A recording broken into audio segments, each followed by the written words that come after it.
Romance cover designs. Make your cover stand out from the competition. As romance writers will quickly see, the competition for romance categories are fierce, and the first impression for what your readers see needs to be the best impression, and that means having the perfect cover that gives all the details visually about your book. A quick glance at the Amazon Kindle will reveal that the romance bestsellers have patterns when it comes to the different images used. These patterns are twofold. First, when an author decides to do a series, the type of book cover as well as the color of the book cover are all the same so that a reader can quickly identify it. Another pattern that will be seen on the Amazon Kindle is the fact that there are certain elements of every popular romance book that are seen and should be followed, so that way the reader knows that this is a book that has potential. One pattern that is seen that is very important to mention is faces. Romance writers avoid using faces on their covers. This sounds kind of crazy because you want a connection from your reader to your character, but what you will find with romance books, because they are fantasy-filled, most readers put themselves as the main character. They also put friends, family, and coworkers who they are attached to as different characters within the book. This fantasy offers them an escape from their everyday lives, and putting a photo on the cover that's a face destroys the possibility that they can explore their own fantasies. Imagination is extraordinarily important, and one way to kill it, as romance writers have found out, is to actually put a face on it. You will see bodies, you will see parts of bodies like chests, arms, legs, and perhaps even shadows, but rarely will you see faces on your cover. A perfect example of this is 50 Shades of Grey, where there are no faces. There are certain images that are popular for romance books on Kindle, and if you think about it, they're popular everywhere, including at the bookstores. One thing that is particularly popular is chess, men's chess to be exact, both bare as well as formal wear, and usually they show off those beautiful abs that everyone imagines.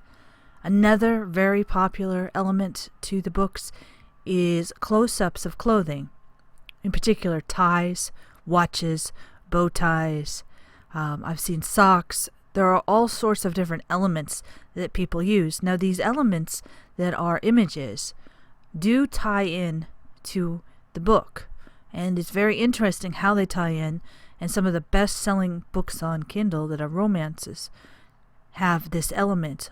And when you go to look at the current sellers, you will see them. They're very subtle, but they create a signal and they suggest to a reader to buy the book. Another very important part of your book cover needs to be the title. Obviously, we talk about killer titles in another video. However, it's very important to point out that your title needs to have easy-to-read font. This makes your reader know exactly what the book says. And it's so very important to point out that font that has serif, which is cursive, usually is seen on books that don't sell well on Kindle. So, when you're considering what font to use, make sure you can see it easily, whether it is up close and big or small and put on the bottom where it's suggested titles. The font is extraordinarily important, and it also gives a reflection of what might be in the book. Consider this. If you use courier type, and that's on the front of your book, your readers might assume that your book is about newspapers, because that's where courier type is mostly used. If you use Times Roman or some other type of font that has a little more historic value, they may see that your book is more historically based. Fonts on titles are extremely important, and when you put them on your book, make sure you can see them easily, whether they're big or small. Colors to use on your cover is very important, and there are many different shades that equal different emotions. Color graphs are available online, and they're absolutely free to check out. You need to find out what is the main emotion in your book and put that on the cover, that color. You will find that the darker blacks bring in a more gothic feel. The golds, the bright reds bring in a more loving and soft feel. So the color that you use on your cover needs to be explored to make sure that the cover reflects the emotion that you wish to portray.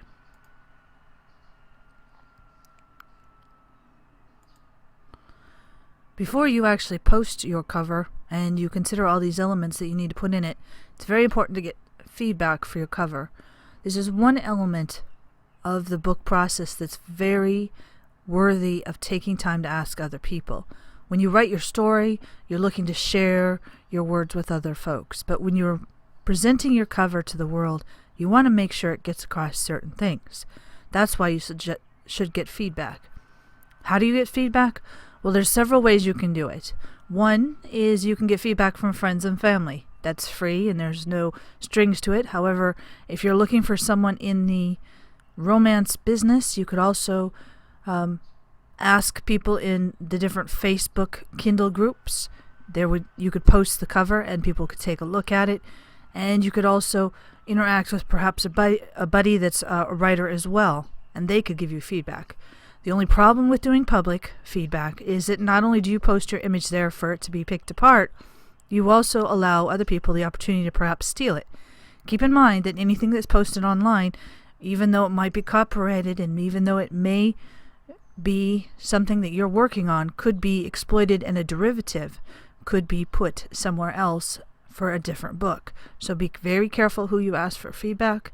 However, feedback is very important, so find someone you trust and see if they will be able to help you. Finally, I want to talk about outsourcing your cover or doing it yourself. A cover for Kindle is extraordinarily important, and it makes a big impact on whether someone will buy or will not buy your book. That being said, sometimes it's easier to outsource your cover than do it yourself. It all depends on how much and how good you are with graphic artists and designing. If you're not very good, you should find someone and outsource your cover. Give them a general idea of what you'd like. Ask for them to provide you with 3 or 4 different possibilities and then tweak it as necessary. A cheap way to do this is to go to Fiverr and actually find someone who does covers and give them a general idea what you're looking for and what you do and don't want on your cover. It probably will cost you $20 when you have 4 or 5 different covers made and then make a final decision on what works best. However, that's fairly inexpensive to hours that it might take you if you decide to do it yourself. Doing it yourself is not a bad idea. In fact, it keeps a lot of creative control on your elements. However, it will take an enormous amount of time. And you do need to be pretty savvy on what Amazon expects so that your cover is fitting the criteria of what Amazon wants. So how you decide to do it depends on what you're looking to have accomplished. The final question you should be asking when you have your book done is, does your cover represent your romance well? Does it truly offer the emotion that you're trying to give? Does it share with the readers what you're trying to put into a story? Does it represent you well as a writer? And does it make it appealing? Are you finding it appealing to pick up and actually read? These important qualities are something you need to consider before posting your romance cover. And if you really pay attention to the font, the color, the image, the graphics, you're going to find that it comes together quite quickly.